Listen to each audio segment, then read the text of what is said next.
Yo, what's up guys? In this video I'm going to be showing you the different jewellery that came out in the last patch. If you don't already know, Jagex have released 12 new pieces of jewellery, and these are made from Opal, Jade and red topaz. So previously the Opal, Jade and red topaz were pretty useless, but now Jagex have given them a purpose, and it's a pretty good one as well. These jewelleries are quite useful.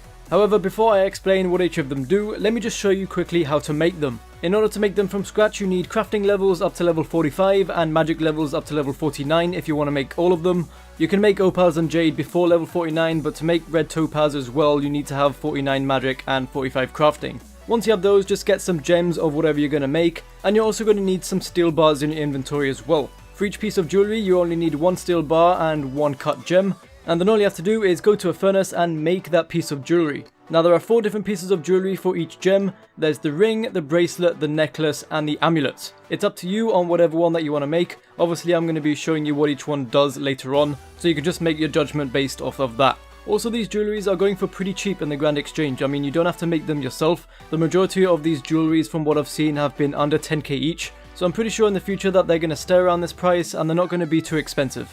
But anyway, once you've made the jewellery in the furnace, now you're going to have to enchant them. Now get whatever runes that you need for each enchantment. If you're going to enchant opal jewellery, then you need 7 magic, 1 mortar rune and 1 cosmic rune. If you're going to enchant jade jewellery, then you need 27 magic, 3 air runes and 1 cosmic rune.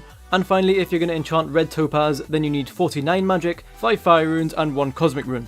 And after you've enchanted your chosen piece of jewellery, you'll then have the finished product. So yeah, it's pretty much as simple as that on how to make them. Like I said, you can just buy them from the Grand Exchange as well. You don't have to go through the whole hassle of having to make every single one of them. But I mean, do whatever you want.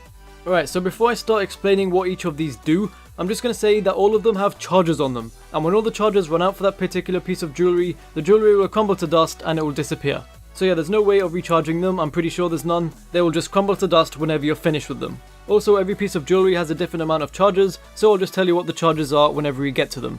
Okay, so starting off with the opal pieces of jewellery, and the first one up is the Ring of Metamorphosis. And this gives you a chance for double XP when catching butterflies barehanded, and this comes with 10 charges. Now I'm not sure how good this is because I'm not really familiar on whether catching butterflies barehanded is good XP or not, but if it is good XP then great, this ring will come in handy. But honestly, at a first glance of this ring, I'm probably never going to use it, but I mean, those of you that are into skilling and hunter may find this useful. Next we have the Hunter's Sacrifice Bracelet, and this gives you a chance for on assignment slayer kills to count as double for no additional XP, and this comes with 25 charges. Now this one sounds a lot more useful to me because obviously I do slayer a lot, and I guess what this bracelet does is just speed up those slayer tasks that you don't want to do. So I for one will definitely be using this bracelet in the future, and obviously only on slayer tasks that I don't want to do. Next up is the Feather-Fingered Necklace, and this gives you a chance to take no damage and avoid the stun when caught thieving. And this comes with 10 charges. I can actually see a lot of people using this. This will definitely be useful. I can see thieving setups in the future of people just having like 5, 10 or even 20 of these in their inventory and then just switching between them when one runs out. So yeah, if you plan on thieving in the future or anytime soon, then I'd definitely recommend that you start using these when you start thieving. Next up we have the Amulet of Bountiful Harvest, and this gives you a chance to conserve seeds when planting in an allotment. This also has 10 charges, and I'm pretty sure this just means what Runescape means by an allotment, so that's where you farm like potatoes, onions, cabbage, tomato and all that stuff. Honestly, those seeds aren't really worth much, so I'm not really sure how useful this is going to be, but I mean if it also works for like herbs and trees and stuff, that would be quite sick. Next we're going to be moving on to the Jade jewellery, and the first one up is the Ring of Respawn. And this teleports you to all of your unlocked respawn points, and this has 5 charges. In case you didn't know, the respawn points are Lumbridge, Falador, Camelot, Soul Wars and Berthorpe. Once again, not sure how useful this is going to be just because we have the lodestones to use, and pretty much all of them are accessible easily via a lodestone. Next up we have the Flame Tear Bracelet, and this instantly builds a single temple wall in the shades of Morton. This bracelet has 2 charges, and personally I've only played the minigame like twice, but I mean if you play this minigame frequently then go ahead and use it. Next we have the Traveller's Necklace, and this allows you to teleport to the Wizard's Tower, the outpost north of Ardown, or south of the Eagle's Eyrie. This necklace has 5 charges and honestly pretty useful, just offers you some extra teleports around the map whenever you need them.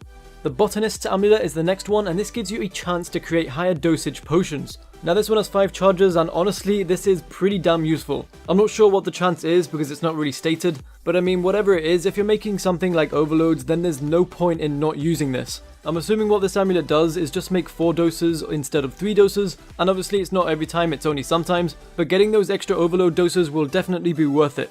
Moving on to the last type of jewellery, and that is the red topaz jewellery.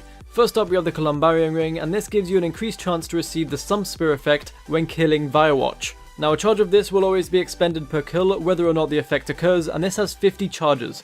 If you don't know what that effect is, basically killing Firewatch using a Sum Spear gives you access to a new loot table, and without this ring you have a 20% chance to access that loot table. However, with this ring it's increased, but it doesn't say how much it's increased by. I'm assuming it's going to be like 5 or 10%, probably 5. And on this table there's stuff like God Armor and God Pages, so some stuff that are actually worth quite a lot, from like 500k to 3 mil. So if you have a Firewatch Slayer task and you are going to use a Sun Spear, then you might as well buy this as well.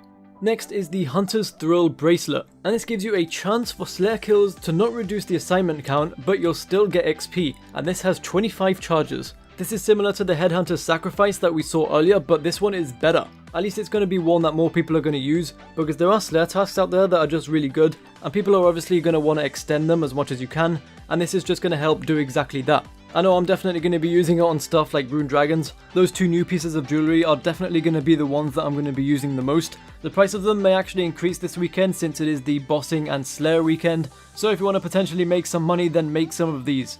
Next is the Necklace of Gluttony, and this makes all food eaten plus 100 life points, and this has 20 charges. Honestly pretty good if you don't have any other necklace to wear, but I mean it is pretty situational, and for the most part people are just going to be wearing any necklace that they usually wear.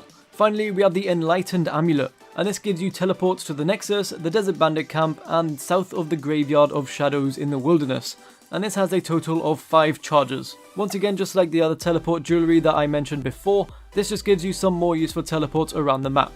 So yeah, that's pretty much it. That's the full rundown of all the new pieces of jewellery.